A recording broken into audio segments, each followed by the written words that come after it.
What's going on, everybody? We are back again. Josh Weinstein here with, of course, the magnificent Mr. Peyton Gunter with us. Or And Ginter, like you're supposed to say it, but oh that's all yeah, right. Yeah. I always get that wrong, even though I've known him my whole life. But today we have with us a very special guest, a very good friend of mine. He is a agent manager out of Los Angeles, California, with the Dreamers Management. Mr. Bobby Reyes is with us today. Bobby, what's up, my man? Hey guys, how's it going? Good. Thank you for joining us today, taking time out of your busy schedule and chatting with us. Of Um, course. yeah, and what we want to do today is really just kind of give insight to people getting into entertainment. The goods, the bads, the all overs. We're just really trying to spread awareness as far as the entertainment industry.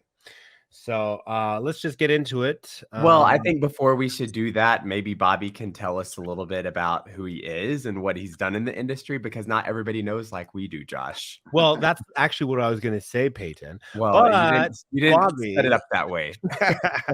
no, I'm just kidding. Yeah, Bobby, let's get an intro from you, my man.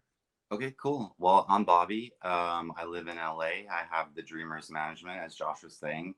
It's it's more of a scouting agency, or also known as a mother agency. So the main purpose of what we do is like scout models, help develop their portfolios, and then we place them at other agencies to get their bookings in LA and other markets around the US and the world, actually.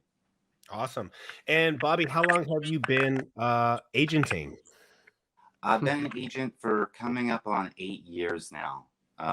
Started at a boutique agency, was there for about 3 years. Then I went to Casting Networks, which is a huge online casting platform where commercial casting directors post their jobs, and some print, some theatrical, but mostly commercial.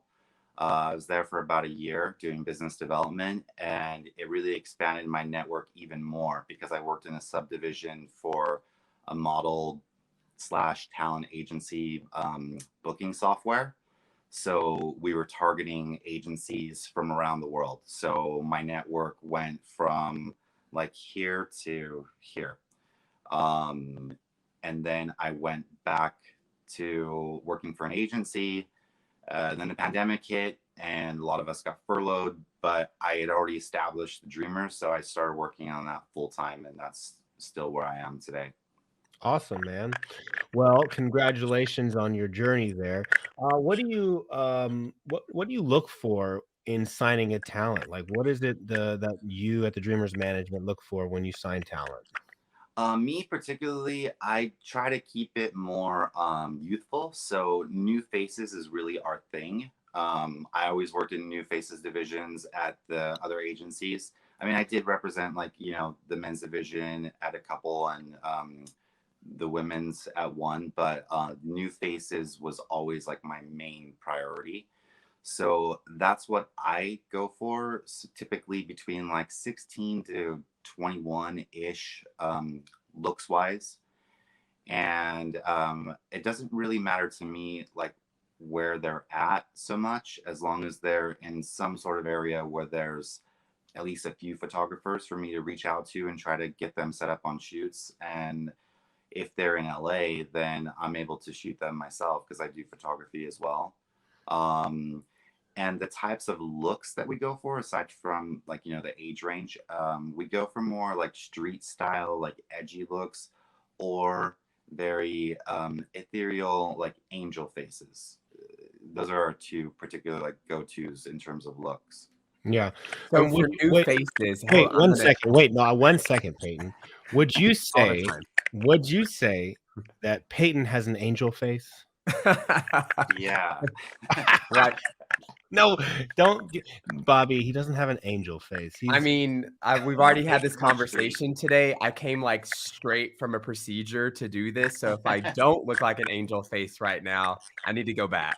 But anyway. all right. Your question. Your So question. speaking of faces, so you're mentioning new faces, and you're using that terminology a lot. you know, in the industry. Obviously, that's someone brand new to the industry. But with these new faces, isn't there usually like some development involved for these people? And if so, like, what does development look like? What does that entail usually for, you know, the general new face? Yeah, generally, most of the new faces need development because they are brand new. They don't know um, they don't know their angles. Some of them have never shot before ever. So it's just getting them up to speed with all of that. Like I said, if they're in LA, I'm able to do a lot of the development myself. I'm very hands on with that. If they're not in LA, like the models that I have in London, I have a pretty big network there. So, you know, I reach out to like my photographer list there, let them know, you know, let the models know how much the photographers are charging because a lot of them over there charge and they don't do as many like free tests as here in LA. And then we just try to work out something feasible. Luckily, a lot of the photographers in different markets, even if they do charge, they give me a discount either because I'm friendly or we are actual friends in real life. So that helps out a bit. The development process itself, it's never really over. You're going to be shooting like for the duration of your modeling career. You always want to keep your portfolio fresh and up to date. But in the very beginning, when you're brand new, to get your book off the ground to the point where you can be presented to other agencies in other markets and stuff, it it could take several months, depending on where you're at and what kind of access we have to photographers and stuff. It varies per model. Hmm. Interesting. Um, so how about this, Bobby? What are some like do's and don'ts as far as talent you know, coming to the agency? Like what are some key things that you look for, and what are some like things that are like signs like red flags? Red flags, especially for me, because I do, like I mentioned earlier, look for a lot of like edgy street types. So sometimes, you know, they're real life skaters or surfers or BMXers and stuff. But sometimes they fall into those kind of crowds where they're maybe like smoking a little bit too much weed or just kind of like really lazy and want to do things in their own time. And I can generally tell from like an initial meeting, by their demeanor and their attitude and everything and how open they are about stuff, whether they might or might not be a good fit. um, you know, looks aren't everything anymore in this industry. So they have to really want it and be hungry for it, and work for it. Mm. Especially the male models, they have to work a lot harder than the females do because this is a female dominated industry. So when I find a cool looking like skater guy, that has everything going for him physically, you know, to be a good model, but say opens up and talks about how all they do is like smoke and skate and you know that's basically their life. That's a red flag for me because I want to make sure that they are Or on able time. to, yeah, Yeah. they're on time to their photo shoots and all that stuff. Because if they're not on time even to like their test shoots when photographers are willing to shoot them for free, then who's to say that they're going to be on time to their castings, their jobs, their callbacks, um, you know, and time is money in this industry. So yeah, I think that's the key that's a word major red there flag. is discipline. And so, you know, being disciplined. Almost every single, you know, model slash celebrity that we spoke with interview wise for the YouTube channel, like discipline always comes up. And that's the thing that they say is one of the most important aspects that they have is just staying disciplined, and it pays off, you know, in the amount of Yeah, work that they get. yeah, So you said absolutely. that male models have to work harder in the industry because it's female dominated. I think a lot of people would think that because it's female dominated, just by being a good looking guy, that you already have everything going for you and you might not have to work as hard. Explain that a little bit more. Why do guys have to work harder? If there was a smaller pool of guys wanting to do modeling and not as much choice, then it would be easy for the guys to just kick back and just, get jobs more often. But in reality, there's just as many male models as there are female, and they just don't book as much. And they don't earn as much money most of the time when they do book as the females do. The females can command like a much higher rate for the same, let's say, like Ralph Lauren campaign than the male model. Um, I don't particularly know why it's like that, but it is. And, for the guys, it's really competitive because there's loads of male models. There's loads that are just as like high fashion looking and, skinny and wafy. There's tons that have like the hard bodies, the conventionally good looks. But the competition is really stiff. So that's why they really need to like be on it and make sure that they're constantly on top of their A game with like working out, eating healthy, drinking lots of water, taking care of their skin. And the girls have to do the same too, but there's more designers and brands that are geared towards women. And when it comes to clothing itself, I know that the lines of gender are being really bent and stuff right now, which is great. There's a lot of like androgyny and like men wearing women's clothes, but in reality there's still many more options in women's clothing than there are for men. So that's another reason why women book more jobs. We obviously have like talent agencies and talent management companies, and then we also have modeling agencies. But I think like model management is even more of a gray area than like talent management. So like can you explain exactly like what a model manager does? Like what is that role primarily? We're basically like laying the foundation for like their full service talent agency to be able to hit the ground running and do what they need to do in terms of getting the models booked on jobs. So, we're doing more of like the scouting, and because not all agencies are good with like having a reliable scout or a scout with like a really good eye.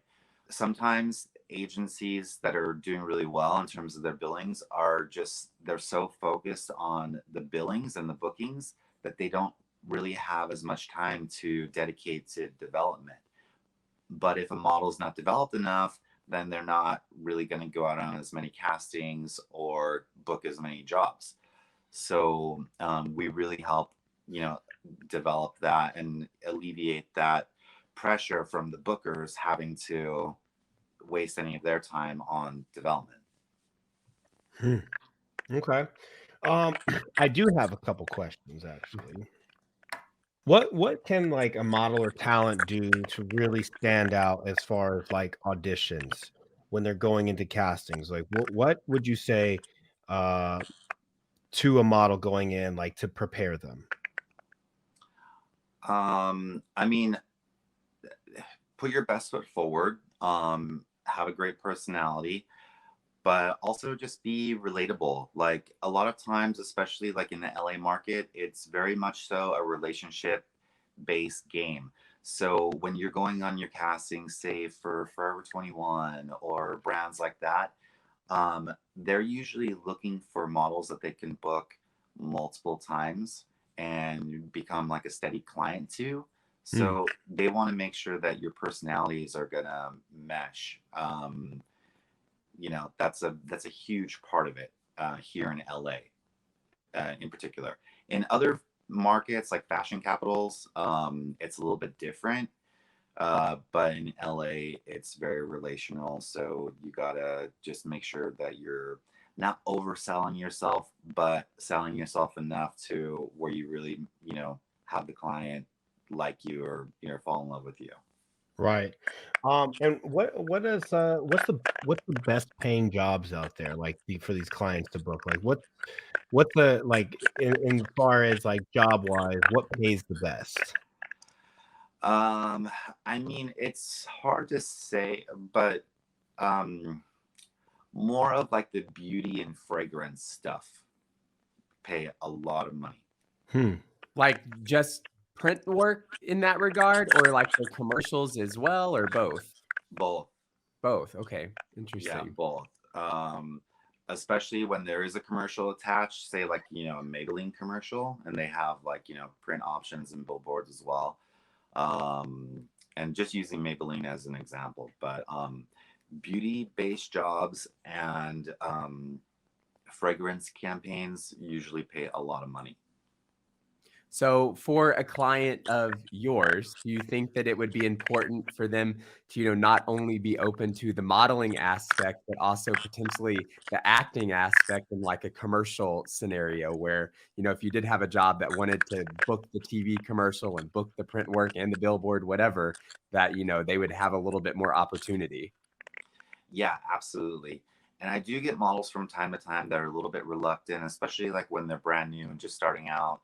Sometimes they're shy enough just being in front of a regular camera, but then being on a rolling camera and doing video makes them a little bit more nervous. But really, when you're in LA, you're in Hollywood. It's like the mecca of like acting, TV, film, commercials. So you want to give yourself like the most opportunities available to Mhm. be successful and earn a good living. So it's kind of it's not always wise to turn down doing commercial work um, if you're in LA. So be open to the acting. That's what I always say to everybody. Yeah. Yeah.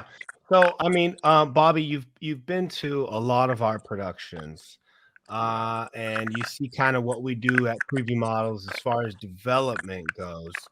I mean, somebody starting out in the industry, how important is that as far as like the development, the resume, when getting into the industry to find an agency, like what we do here at Preview Models?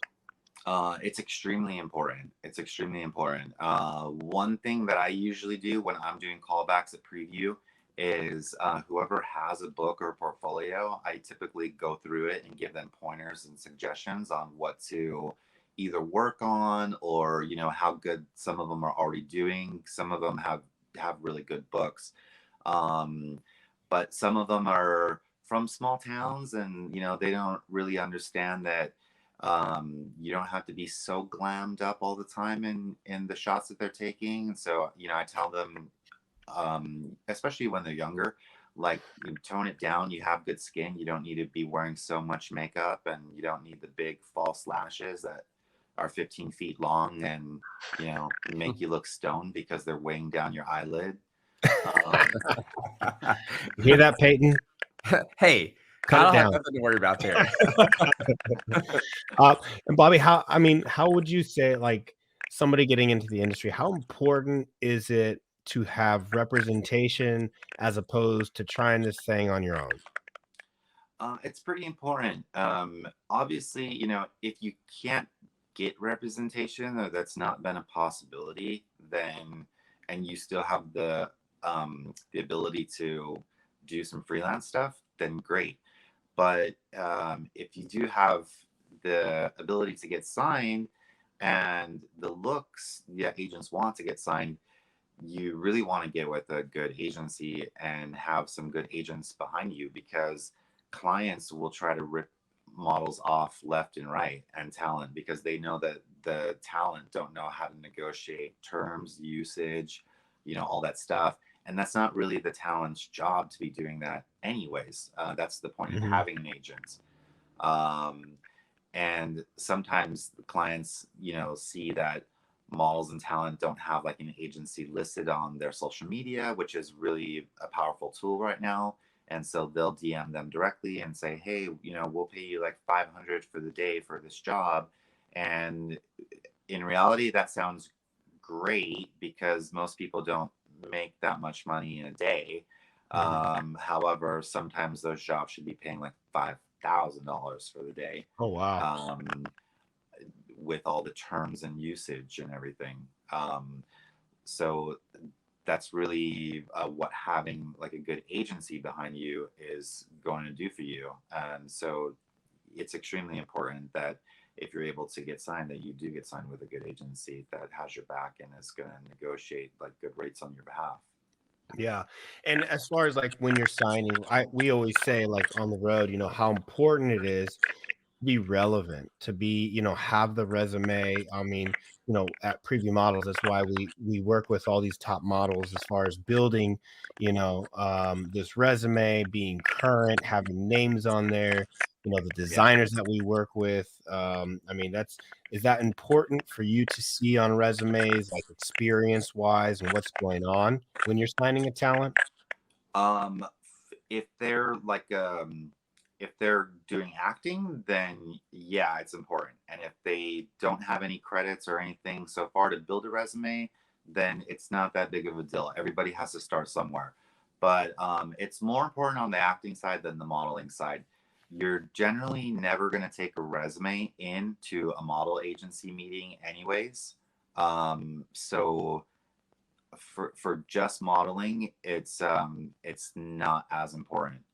I think for modeling in particular, what's more important is your Instagram nowadays, Mm. because that's one of the number one things that clients look at. And even when we send out packages to photographers, to clients, through our booking systems, their Instagram handles are linked to their electronic portfolio. Um, so that way that we don't have to get an email from the client saying like, hey, their Instagram handle's not in here, we need to see what it is, because that's just the way things are right now with technology. So it's really important for a model to keep their Instagram up to date, make sure they're posting like a good mix of like things that they do in their normal life, their hobbies, so that way it shows personality, but also like incorporate like their modeling, portfolio shots and stuff, and like more professional stuff, and making sure that they're tagging everybody involved in their professional shoots, so that way they can get cross promoted and people can repost, and that brings more engagement and followers and all that stuff. Because clients will, look at one girl who's really beautiful from one agency and look at another girl who's equally as beautiful from a different agency for, say like a makeup campaign, and be like, okay, they're both beautiful, but this girl has 200,000 followers. This girl has 500. So we're definitely going to go with the one with 200,000 followers. Wow. So the client looked at Instagrams as well. Absolutely.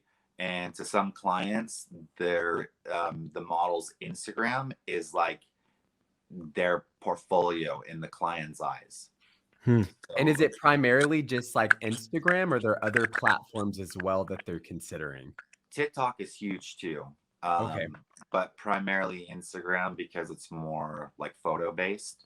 Mhm. Um, If someone had sometimes you see people that made it more, they're more popular on TikTok than they are on Instagram. yeah, And so like, it is balances that out. still helpful that, they have, a ton of people following on TikTok? Or Absolutely, okay. absolutely. There's a lot of brand collaborations that go on by TikTok as well, especially like when you see these TikTokers,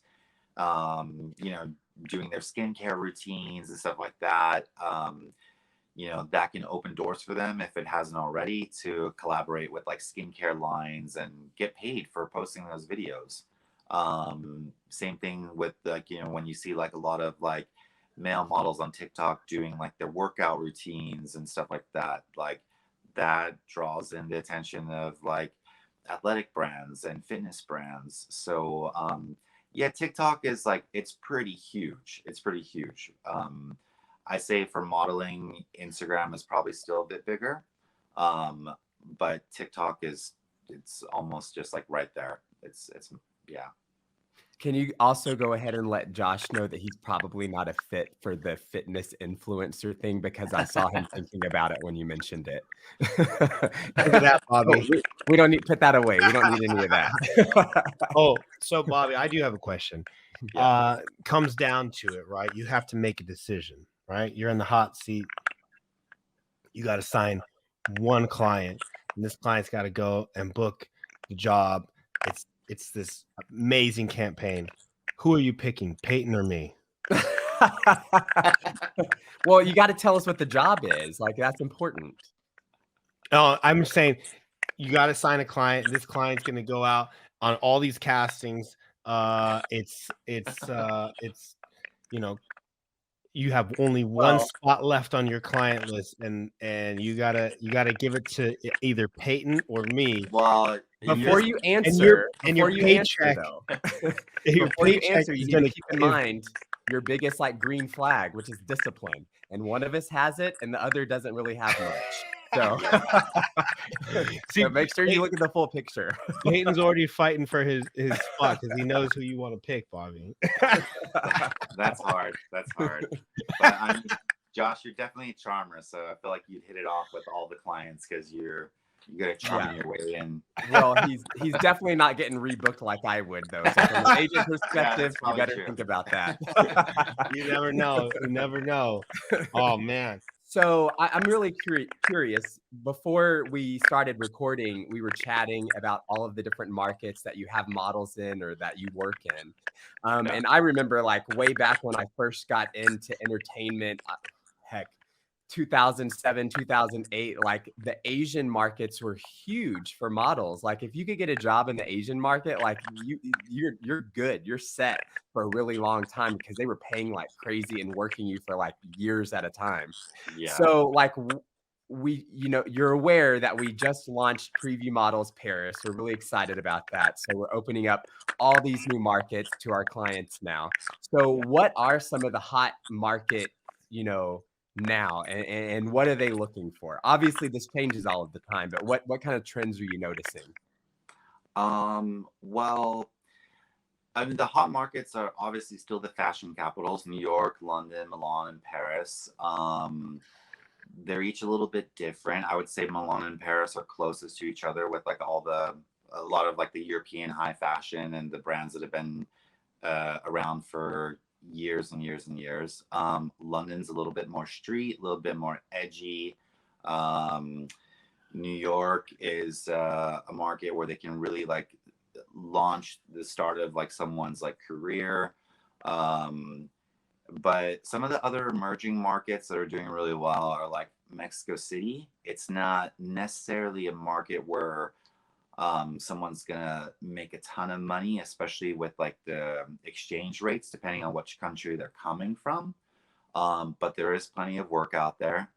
They do have a lot of like good commercial and TV options going on. But one of the reasons why it's so popular is because it's one of the most creative markets in the world. So a lot of agencies will send their models to there. Like before, a lot of agencies would send new faces more to like Asia to get development and stuff. But since Mexico City has been on the scene and really been up and coming, they have so many editorial opportunities and really creative photographers that just can develop a model's portfolio way differently and way cooler than a lot of other markets. Barcelona is like a pretty good market. It's, they have a lot of cool brands there. It's also like, up and coming and stuff. And even other markets in Spain, like Madrid, they have a really great fashion week. A lot of like creative talent and stuff. And yeah. And then some in Scandinavia, like pretty cool, like minimalist fashion and stuff, and models to match. And even like the photography style is slightly different there. It's more clean and minimal. But yeah, there's a lot of cool markets around the world right now. Cool. Are you excited for Preview Models Paris, Bobby? Yeah, absolutely. Absolutely. We're excited too. We're excited and scared both at the same time. All right. So again, final thoughts here. What would you tell somebody that's getting into the industry, fresh, brand new, um, with all the knowledge that you have now? What would you tell that brand new talent coming into the industry? Um, just to really go for it. Have a good personality. Let things like just fall off your shoulders when you get rejected, because this is an industry where you're going to face a lot of rejection. But don't let it get to you. Just keep moving on. There's always going to be certain clients that maybe you're not going to be a good fit for, and they're going to say no. But then you're going to eventually meet good clients that are going to love you. You're going to love them. You guys are going to work well together. Hopefully have a working relationship that lasts for years. And same thing with photographers that you'll meet. They'll come and go. Some will want to shoot you and use you maybe as like a muse. But you have to have a little bit of like thick skin to brush off all the no's and not let that weigh you down. You just keep pressing forward and have a positive attitude. Cool. All right. Well, thanks again, Bobby, for joining us. We really do appreciate your time and all that you do for us and Preview Models, man. It's been a great, great relationship with you, and we love having you at the shows and everything, man. So, Peyton, any last minute thoughts? You good to go? Yeah. How do we follow what Dreamers is doing? Do y'all have an Instagram? Where do we find you guys? Yeah, absolutely. And thanks for asking. It's at the Dreamers MGMT, short for management. That's the handle. And yeah, you can see the models that we have, what we're doing, what they're doing, and all that stuff. Yeah. Also, and also, Bobby is a great photographer. If you're in the LA area and you're ready for some professional modeling shots, make sure you also check Bobby out and see how do they check out like photography stuff if they wanted to do that. Yeah, for the photography stuff, you can go to my personal Instagram. It's at Reyes, Reyes, Bobby with a Y at the end. And then my portfolio or my website is bobby-reyes.com. We'll post all this down in the We'll description. we'll put Awesome. links across Peyton's face. Yeah, Thank exactly. you. Just put it right here.